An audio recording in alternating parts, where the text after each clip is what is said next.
오늘 은혜 받으실 하나님 말씀은 창세기 47장 23절에서 31절 말씀입니다. 구약성경 75면 존위에 있는 창세기 47장 23절에서 31절까지에 있는 말씀을 우리 함께 찾으셔서 합독하도록 하겠습니다. 자, 함께 봅니다. 요셉이 백성에게 이르되 오늘 내가 바로를 위하여 너희 몸과 너희 토지를 샀노라. 여기 종자가 있으니 너희는 그 땅에 뿌리라. 추수의 5분의 1을 바로에게 상납하고 5분의 4는 너희가 가져서 토지의 종자로도 삼고 너희의 양식으로도 삼고 너희 가족과 어린 아이의 양식으로도 삼으라. 그들이 이르되 주께서 우리를 살리셨사오니 우리가 주께 은혜를 입고 바로의 종이 되겠나이다. 요셉이 애굽 토지법을 세우매 그 5분의 1이 바로에게 상납되나 제사장의 토지는 바로의 소유가 되지 아니하여 오늘날까지 이르니라. 이스라엘 족속이 애굽 고센 땅에 거주하며 거기서 생업을 얻어 생육하고 번성하였더라. 야곱이 애굽 땅에 17년을 거주하였으니 그의 나이가 147세라. 이스라엘이 죽을 날이 가까우매 그의 아들 요셉을 불러 그에게 이르되 이제 내가 내게 은혜를 입었거든 청하노니 내 손을 내 허벅지 아래에 놓고 인애와 성실함으로 내게 행하여 애굽에 나를 장사하지 아니하도록 하라. 내가 조상들과 함께 눕거든 너는 나를 애굽에서 메어다가 조상의 묘지에 장사하라. 요셉이 이르되 내가 아버지의 말씀대로 행하리이다. 야곱이 또 이르되 내게 맹세하라 하매 그가 맹세하니 이스라엘이 침상 머리에서 하나님께 경배하니라. 아멘.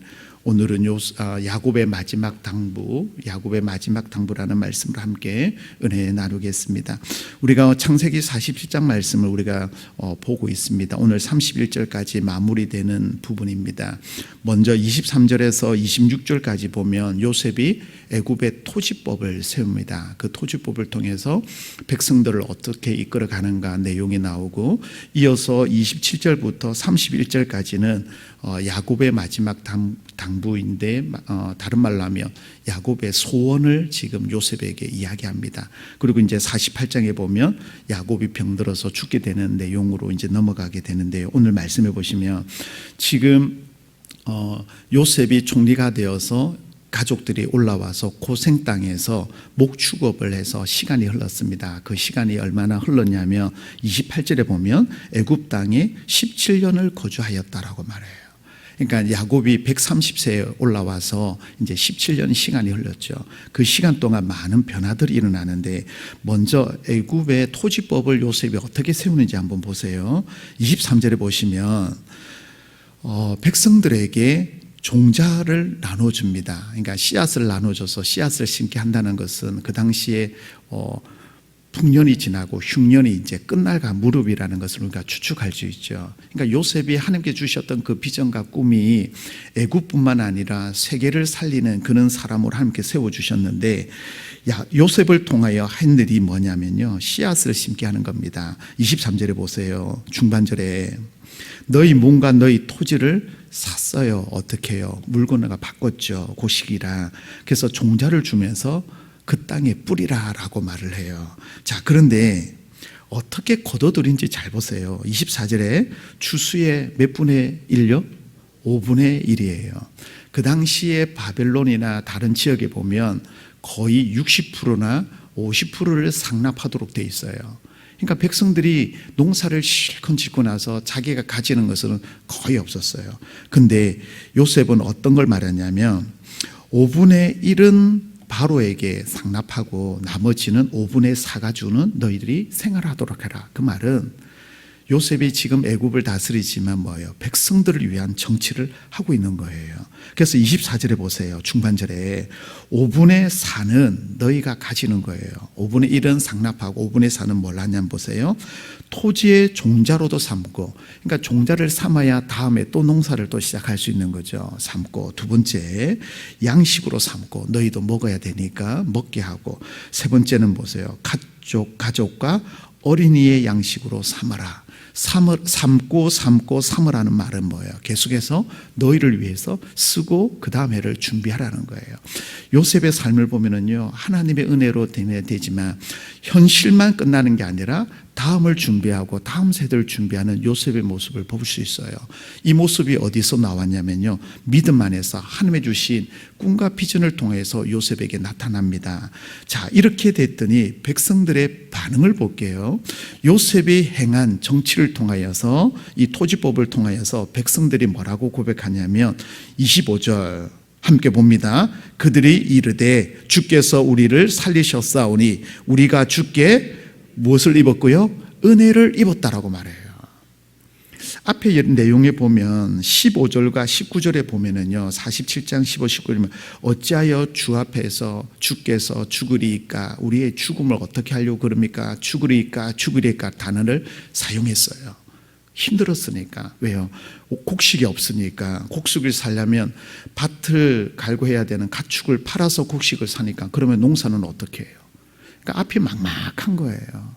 그래서 죽게 되었다, 죽을까 합니다, 어떻게 할까요? 라고 그랬던 백성들이 요셉의 다스리는 이 정치로 말미암아 뭐예요? 우리를 살렸다, 은혜를 입었다라고 말하면서 어떤 마음을 가지냐면 감사의 마음을 표현해요.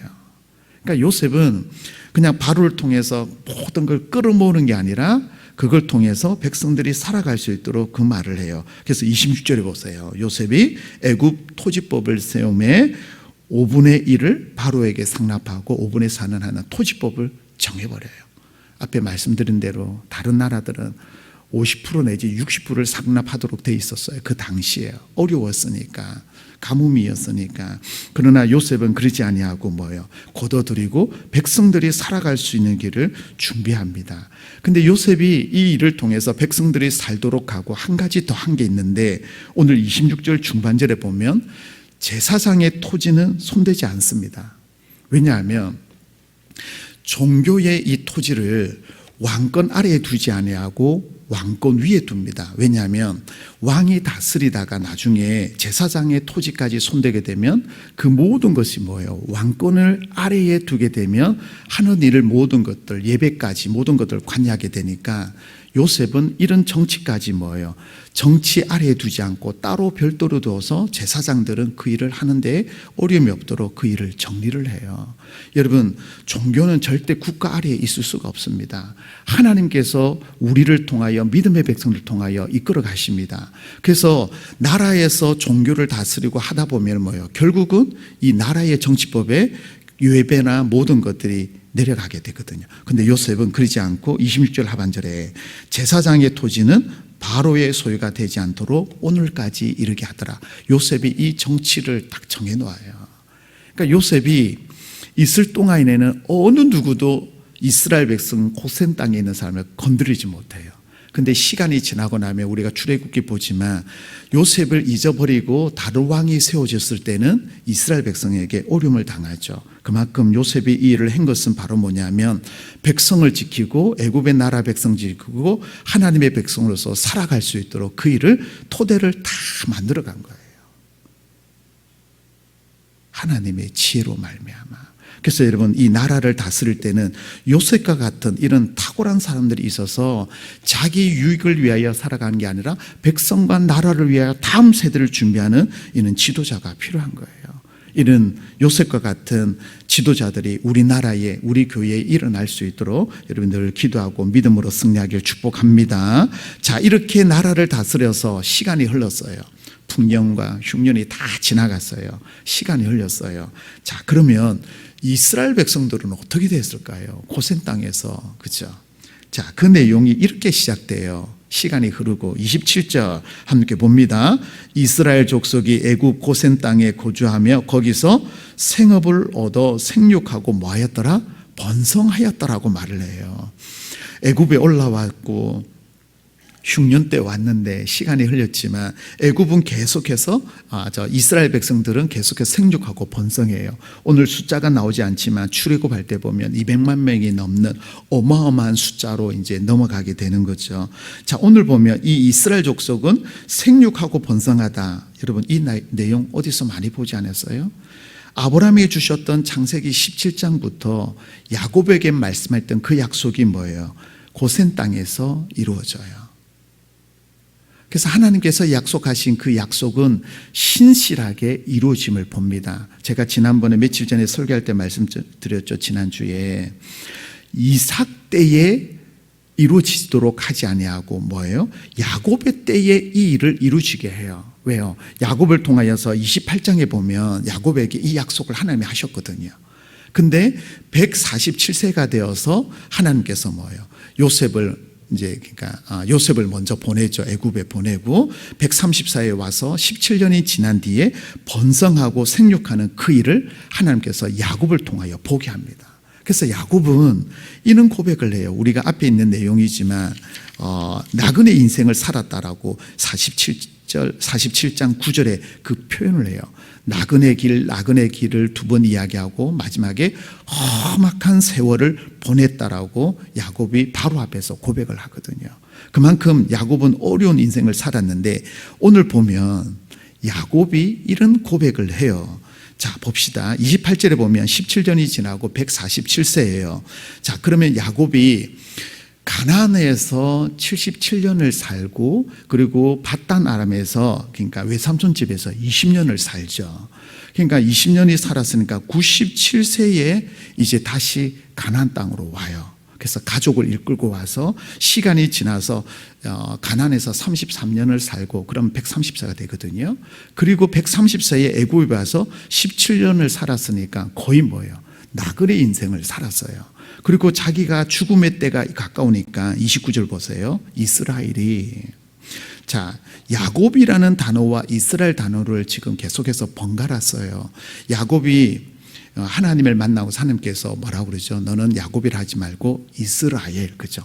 하나님이 다스리고 하나님께서 12지파를 통하여 너희 자녀를 통하여 번성하리라 그죠? 근데 28절에는 야곱이라는 단어를 써요. 이건 뭐예요? 인간적인 모습, 속이는 자, 그리고 사람의 모습으로 야곱이 살았더라면 29절의 이스라엘은 하나님께서 약속하셨던 그 약속을 이루어 가는데 자, 이스라엘이 죽음을 맞이하며 뭐라고 말하냐면요. 요셉에게 이런 고백을 해요.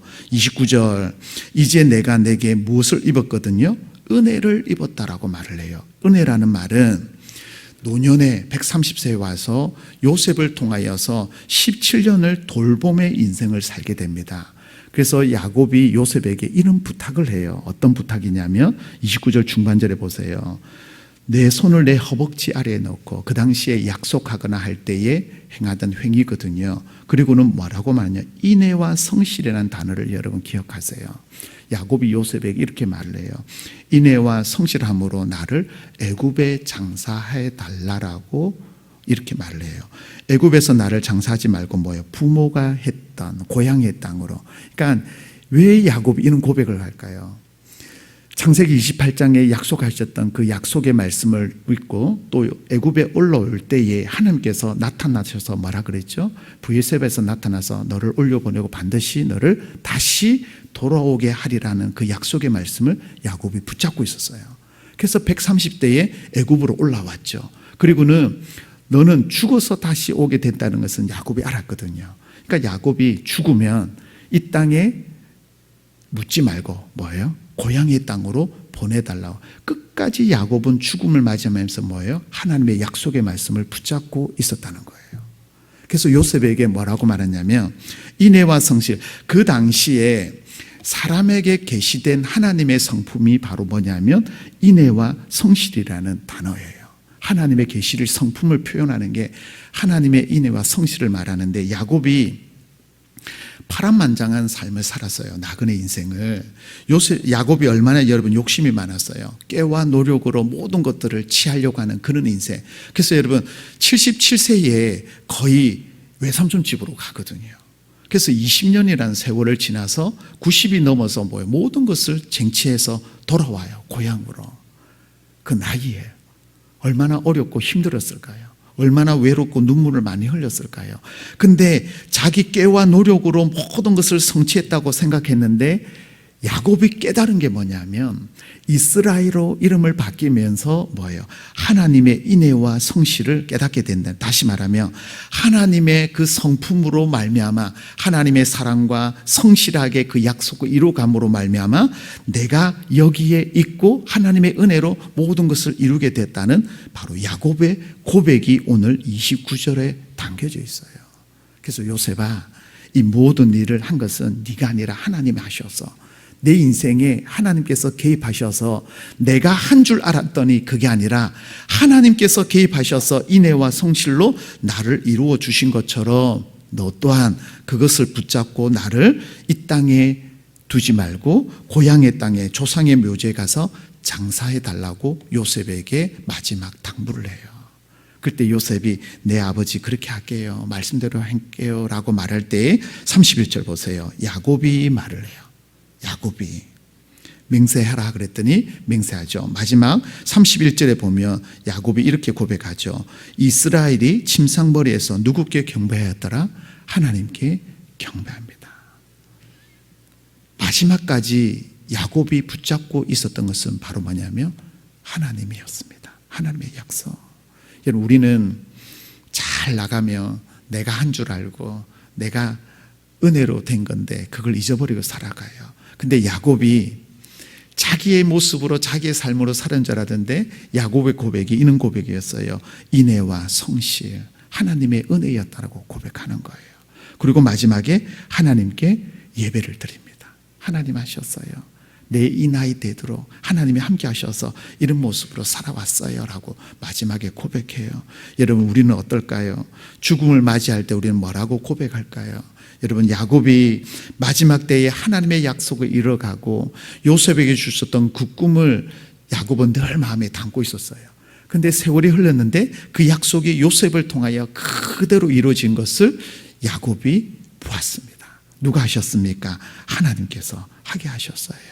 여러분, 우리는 야곱처럼 끝까지 어떠한 어려움과 파란만장한 삶을 산다 할지라도 우리를 이끄시고 우리를 지으시고 우리를 만들어 가신 분은 하나님인 줄 믿고 믿음으로 승리하시는 저와 여러분 되시기를 축복합니다. 그래서 끝까지 야곱은 하나님의 약속을 붙잡고 기억하고 있었어요. 그러니까 이런 고백을 하게 되는 것을 우리가 보게 됩니다. 말씀을 정리합니다. 여러분, 하나님께서는 요셉을 통하여서 백성들이 살아갈 수 있는 방법을 만들어가고 이스라엘 백성들이 고센 땅에서 어떻게 살아가는지 그 모든 일을 다음 세대를 준비하는 요셉의 모습을 봅니다. 마지막에 야곱은 생육하고 번성한 것을 봅니다.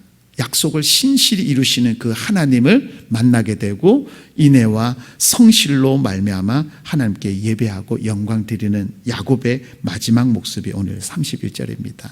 여러분, 오늘도 하나님의 약속을 기억하고 하나님의 은혜를 기억하고 신실히 이루시는 그 하나님 앞에 오늘도 영광 드려서 여러분의 삶의 현장에서 주님만 높이고 영광 드리는 우리 모든 주의 백성들이 다 되시기를 예수님 이름으로 축복합니다. 기도합니다. 하나님 감사합니다. 오늘 말씀을 통하여 요셉이 어떻게 이루어가고 백성들을 위하여 다음 세대를 위하여 어떻게 준비했는지 봅니다. 하나님, 요셉에게 주셨던 은혜를 우리에게도 부어주셔서 우리 교회와 이 나라 이 민족이 하나님의 백성으로 살아가며 부족함이 없게 하시고 다음 세대들이 온전히 세워지도록 인도하여 주옵소서. 야곱의 고백을 봅니다. 인애와 성실로 행하신 하나님, 하나님 하셨어요. 하나님의 은혜입니다라고 고백한 야곱의 고백이 우리의 고백이 되도록 인도하여 주옵소서. 지금까지 지켜주시고 보하여 주신 은혜에 감사하며 오늘도 하나님의 영광을 위하여 살아가는 믿음의 백성들 되도록 도와주옵소서. 오늘도 미명 시간에 하나님의 성전에 나온 사랑하는 주의 백성들을 기억하시고 우리의 간구와 기도를 들어주시고 우리의 눈물을 닦아주시고 우리의 한숨이 변하여 감사와 찬송이 될 수 있도록 역사하여 주옵소서. 특별히 수험생을 위하여 기도합니다. 하나님, 내일 수능 시험이 있는데 사랑하는 아들, 딸들에게 담대함을 주시고 최고의 컨디션을 주셔서 부족함이 없도록 하나님 능력의 손으로 붙잡아 주옵소서. 여러 가지 시험을 치르고 결과를 기다리는 사랑하는 아들, 딸들에게 은혜를 베푸사 가장 선하고 아름다운 길로 좋은 길로 인도하여 주셔서 하나님께 영광 드리는 믿음의 자녀들이 되도록 함께하여 주옵소서. 오늘도 수요 예배 가운데 기름 부어주시고 강단을 통하여 생수의 강이 흘러넘치도록 역사하여 주시옵소서. 감사 영광 드리며 우리를 구원하신 예수님 이름으로 기도드리옵나이다. 아멘.